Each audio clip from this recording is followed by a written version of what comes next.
الحمد لله وكفى وسلام على عباده الذين اصطفى. أما بعد فأعوذ بالله من الشيطان الرجيم. بسم الله الرحمن الرحيم.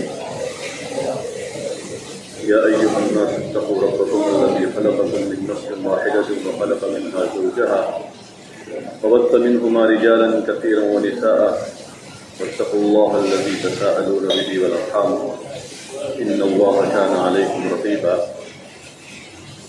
صدق اللہ العظیم. محترم دوست اور بزرگوں، دنیا کو اللہ تعالیٰ نے انسانوں کی خدمت کے لیے بنایا ہے. ان الدنیا خلقت لکم، یہ دنیا تمہارے لیے ہے. وانکم خلقتم للآخرہ، اور تم کو آخرت کے لیے بنایا ہے. دنیا کی جتنی چیزیں ہیں، جتنے اسباب ہیں، ان کی ڈیوٹی، ان کا کام جو ہے وہ انسانوں کی خدمت کرنا ہے. روزانہ صبح سورج شروع ہوتا ہے اور دن ہو جاتا ہے، اپنے وقت پر غروب ہو کر رات ہو جاتی ہے. ہوائیں چلتی ہیں، بارش کے موسم میں بارشیں برستی ہیں اور زمین غلہ اگاتا ہے، اور دیگر جتنے سارے اسباب ہیں، جتنی چیزیں ہیں، وہ سب اپنے اپنے کاموں میں لگے ہوئے ہیں، اور یہ سب انسانوں کی خدمت ہو رہی ہے، جو ان کی ڈیوٹی اور ان کی ذمہ داری ہے. اور جب سے ان کو بنایا گیا ہے تب سے وہ اپنے کام پر لگے ہوئے ہیں. سورج کی جو گردش ہے اپنی جگہ پر ہے. اگر ایک دن سورج طلوع نہ ہو، ایک دن معمولی گرہن لگتا ہے، پوری دنیا پریشان ہوتی ہے. ابھی 2 دن پہلے سورج گرہن تھا، معمولی سا فرق آتا ہے تھوڑا سا، اس میں سب فکر میں آ جاتے ہیں کیا ہوگا، کیسے ہوگا. اگر ایک دن سورج اپنی ڈیوٹی نہ کرے تو پوری دنیا کا نظام چوپٹ ہو جائے. 1 سال اگر زمین سے غلہ برآمد نہیں ہوتا تو دکاڑ کی کیفیت ہو جاتی ہے، اور اس کا اثر سارے انسانوں پر ہوتا ہے. اس سال بارش نہیں. تو یہ جتنے اسباب اللہ تعالیٰ نے انسانوں کے لیے بنائے ہیں وہ اپنی اپنی ڈیوٹی پر لگے ہوئے ہیں، اور وقت پر وہ اپنا کام کر رہے ہیں، اور انسانوں کی خدمت میں لگے ہوئے. چاہے آدمی اس کو تسلیم کرے نہ کرے، روزانہ ہزاروں روپے کی انرجی سورج کی ہر آدمی استعمال کر رہا ہے. روزانہ رات کی نیند اطمینان کی سو کر آدمی کروڑوں روپے کی دولت لے رہا ہے. ایک رات کی نیند کروڑوں میں نہیں مل سکتی. اور وقت پر بارشیں ہو رہی ہیں، اس کا فائدہ صرف کسانوں کو نہیں ہے، زمین پر چلنے والے ہر جاندار کو اس کا فائدہ پہنچ رہا ہے، چاہے وہ انسان ہو یا غیر انسان ہو، ہر ایک اس سے فائدہ اٹھا رہے ہیں، اور ساری مخلوقات اپنے اپنے کام پر لگی ہوئی. اب انسان کے ذمے ہے کہ وہ اپنی ڈیوٹی پوری کرے. انسان کے ذمے ہے کہ وہ اپنا کام پورا کرے، اپنی ڈیوٹی پوری کرے. اور انسان کی ڈیوٹی، اس کا کام جو ہے وہ اللہ کی عبادت ہے. وما خلقت الجن والانس الا لیعبدون. یہ انسان جو ہے وہ عبادت گزار بن کر رہے. اس وقت کی جو عبادت اللہ پاک نے اس کے ذمے کی ہے. نماز کا وقت آئے گا تو نماز ہوگی، روزے کا وقت آئے گا تو روزہ ہوگا، حج کا وقت آئے گا اور صاحب مال ہے تو حج اس پر ہوگا. ایسے زندگی سے متعلق اور بہت ساری ذمہ داریاں ہیں جو بحیثیت ذمہ داری کے انسان پر عائد ہوئی ہیں پوری زندگی میں. اس لیے کہ ذمہ داری تو زندگی تو ذمہ داریوں کے پورا کرنے کا نام. کیا اپنی ذمہ داریاں پورا کرے اپنے. میرے ذمہ کیا ہے، میری ڈیوٹی کیا ہے. بھائی گھر میں ایک آدمی باپ بنا ہے تو وہ اپنی ڈیوٹی معلوم. میرے ذمہ کیا ہے، بچوں کا، بیوی کا، خاندان کا، کنبے کا، قبیلے کا. ایک آدمی دکان پر سیٹ بنا ہے تو وہ اپنی جوابداری پہچانتا ہے کہ میری ڈیوٹی کیا ہے. وہ خود ہی اپنی ڈیوٹی پوری نہیں کر رہا ہے تو وہ کسی سے کیا امید رکھے گا. گھر میں باپ خود غیر جوابدار ہو کر جی رہا ہے تو اس گھر کا نظام تھوڑا ٹھیک ہوگا. جو خود ذمہ دار تھا وہ خود ہی ذمہ داری پر نہیں ہے. ایسے اس دنیا میں ہر انسان کو اپنی ڈیوٹی معلوم کرنی ہے کہ میرے ذمہ کیا ہے. میرا کس کے ذمہ کیا ہے وہ نمبر 2 کی بات ہے، لیکن میرے ذمہ کیا ہے اس احساس کے ساتھ زندگی گزارنا ہی ابدیت ہے کہ میں بندہ ہوں اور میری کچھ ڈیوٹی ہے. رات کے اندھیرے میں بھی میرے کچھ کام ہیں، دن کے اجالے میں بھی میرے کچھ کام ہیں، اللہ کے ساتھ بھی میرا کچھ معاملہ ہے اور اللہ کے بندیوں کے ساتھ بھی میرا کچھ معاملہ ہے.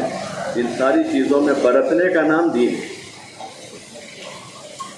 سارے امور میں آدمی برت رہا ہے تو دیندار ہے، اور اگر ان امور میں نہیں برت رہا ہے تو دیندار نہیں ہے. چاہے آدمی کرتا پاجامہ پہنتا ہو، وہ لباس ہے، وہ تو ایک ڈریس ہے آدمی کا، اور وہ قریب ہے سنت کے حضور صلی اللہ علیہ وسلم کے لباس کو.